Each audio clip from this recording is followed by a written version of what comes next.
سلام بینندگان عزیز، به یوتیوب من خوش اومده. من میخواستم این گلایی که خودم پرورش میدم، سانسووره های پاکوتاهن، خیلی رشد خوبی دارن، احتیاج به نور زیاد ندارن، پاجوش زیاد میزنن، احتیاج به کود ندارن. من کود گفتم 20 دادم، خیلی کم دادم. اینا برگای خیلی پهنی داشتن، ولی دیدم برگاش برعکس نازک شد.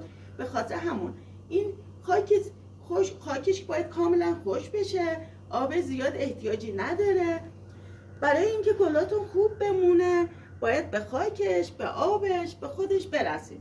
ما که نمیخوایم دیگه صادر کنیم، گل فروشا انواع اقسام کودایی میدن، برای رشد اینا رو زیاد میکنن، ولی من نه. من همه گلامو ارگانیک به بار آوردم، همش عین یه نوع میوه سالم خوب سبزیجاته، فقط با کود و خاک خوب، با آب خوب اینا رو تغذیه میکنم. همیشه یه ظرفی پر میکنم، یه روز یه 2-3 ساعت میمونه تا کلرشون اینا تنشین بشه، از بین بره. به گلام میدم و گلام هم خیلی راضی هم، رشدشون هم خوبه.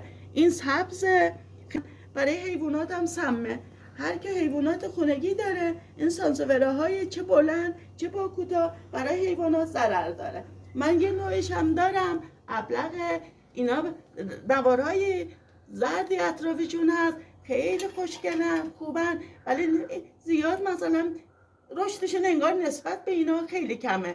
امیدوارم از این گلای من خوشتون اومده باشی.